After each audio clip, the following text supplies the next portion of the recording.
Hi, everybody. Today I'm answering the questions, what do caregivers do when aging parents refuse care or they don't want to participate in care? Should caregivers keep pushing? What should you do? So on this topic, we're going to talk about taking a different approach to caregiving, which means not always doing or agreeing with what your aging parent or spouse or the person that you care for wants. And while that might sound like a really crazy idea, or it might sound counterproductive, I'm going to share a story with you from my own personal life that will help it make a whole lot more sense. I'm Pamela D Wilson. My website is PamelaDWilson.com. On there, a lot of hope, help, support for caregivers and aging adults, my caregiving library, my weekly podcast, The Caring Generation, online courses, ways to schedule telephone and video consultations with me. So let me share an experience from my personal life about why caregivers should not always agree with what a parent wants, why you should do a little more research and look into things. So, true story, my mother, many years ago, was going for bladder cancer surgery as a result of smoking a pack of cigarettes a day for a long, long time. And she kept telling us children, whatever you do, never ever put me into a nursing home. You probably hear this from a lot of your parents. Don't put me in a home. I don't want to go to a home. I don't want to do that. Well, in her case, a nursing home would have been the perfect thing to do. Although this was about 25 years ago. It was before I got into doing what I do today. And so I didn't know any better. I had a sister who was a nurse. She didn't know any better. My two older brothers didn't know any better. My other sister didn't know any better. So we kind of, I don't want to say agreed with my mom, but we went along with her wishes. So she was going to have this surgery, and the doctor recommended that she go to a nursing home for rehab after the surgery. But because of my mom's prior experiences with nursing homes, she was like, I'm not going to do it. I'm not going. As a result, my oldest brother, who was retired at the time, agreed to come home and stay at my parents' house with my dad to take care of my mom after the surgery. That was the wrong decision.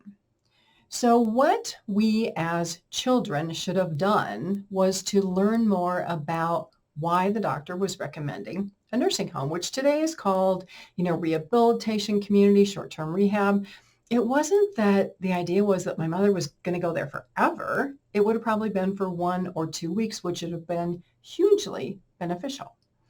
We should have asked the doctor, why are you recommending a nursing home? Because our mother doesn't want to do that. What are the benefits?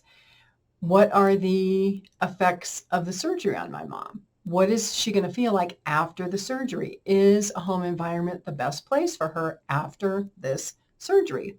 And it was pretty invasive surgery. She was weak before the surgery. If you're weak before the surgery, you're probably going to be weaker after the surgery, which is exactly what happened. She went home to the bed in she and my father's bedroom, and she rarely, if ever, got out of that bed for maybe about 2 to 3 weeks, and she died.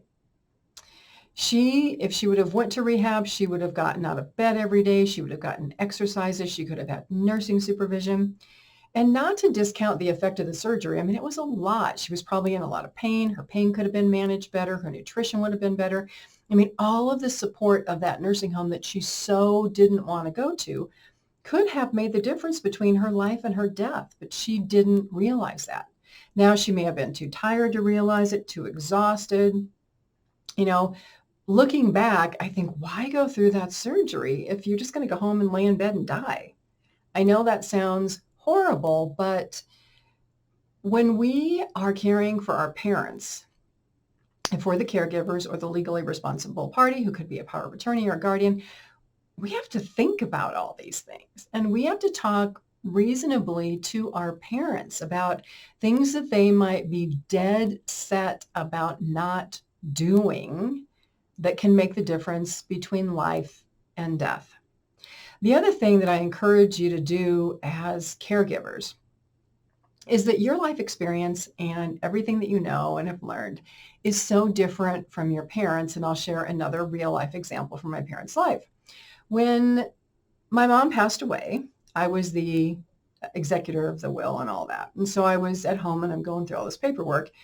And I realized that my mom never knew how to balance a bank statement, which was shocking to me because I saw her as being very good with their money and frugal with their money and managing their money.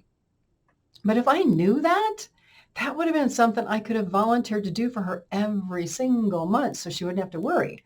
I just noticed that when the bank balance got low, she would transfer money in from the savings to the checking to pay the bills. So there's probably a lot of things that you could be doing for your parents, but you don't know that they have a need. So again, practical things like, balancing bank book statements and help with paying bills and things like that. They may or may not be ready for you to get that involved in their life, but certainly at least offer. So making a difference in caregiving, looking at caregiving differently, is really looking at our responsibility as a caregiver to bring information to our parents that they may not have, to ask questions of doctors that our parents may not think to ask, and to do all of these things so that really everybody in the caregiving situation is more educated, knows what the options are, you can make a better plan. Many times this is exactly where caregiving situations go bad. My situation with my mother is a perfect example.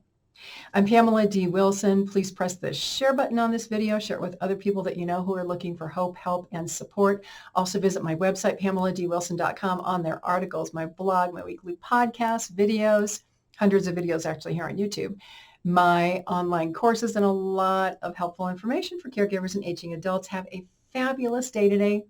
I'll see you all again soon in another video.